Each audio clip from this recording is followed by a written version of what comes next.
Maraming nagsasabi sa atin na ang kasal ay isang sagradong bagay.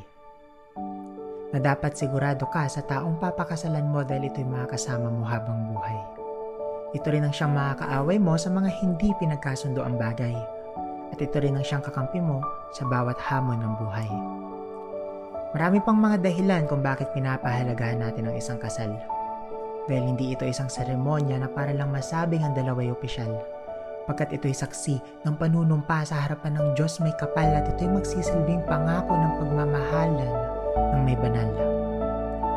Siguro marami ang mapapasabi sa atin ng katagang sa wakas. Sa wakas, kasal na kami. Sa wakas, kasal na sila. Sa wakas, kasal na ang anak ko.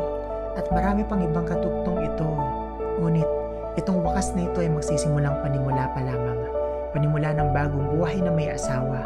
Panimula ng bagong aspeto ng buhay na sa kada umaga ay hindi ka na nag-iisa at may katuwang ka ng makakasama. O anong saya ang ganitong pakiramdam sa dalawang taong nagmamahalan? Na alam mong kahit anumang pagdaanan na hindi ka niya tatalikuran. Kaya malaki rin ang importansya ng isang kasal. Pagkat ito isang gabay at basbas mula sa Diyos. Ito ang magpupunan sa kakulangan ng dalawang umiibig. Ito ang magpapatibay sa dalawang nananalig. Ang layo ng kasal ay magkaisang dibdib. Hindi ito basta papel na kahit saan ay pwede isabit. Sabay pagtulungan, pag-iwasan ng panganib at palaging isentro ang Diyos sa Kanya'y lumapit. Tunay ngang marilag pag ang dalawang tao ay kinakasal. Pero mas tunay na maganda kung isesentro mo ang Diyos may kapal pagkat palagi natin kakailanganin ang Kanyang tulong upang ang pag-ibig sa puso ay patuloy na sumulong. Ang pag-ibig na binigay ng Diyos ang siyang rason kung bakit rin tayo umiibig. At kailanman ay hindi aksidente na matagpuan mo ang iyong iniibig. Matagal na ito pinlano ng Diyos at alam niyang darating ito sa tamang panahon. At itong tamang pag-ibig sa tamang panahon ay magsisilbing ebidensya mula noon hanggang ngayon. Ngunit, katulad ng maraming happy ending, hindi lahat ng mag-asawa ay habang buhay na. Dahil palaging may tukso na lalapit at tanging paglayo ang pinakamagandang sandata. Handa ito sirain ng sinumang nagmamahalan. Kaya nitong paghiwalayin ng taong nag-iibigan. Ngunit huwag nating kalimutan na mayroon tayong pagkakatiwalaan. Humingi tayo ng tulong pagkat ito'y kinakailangan.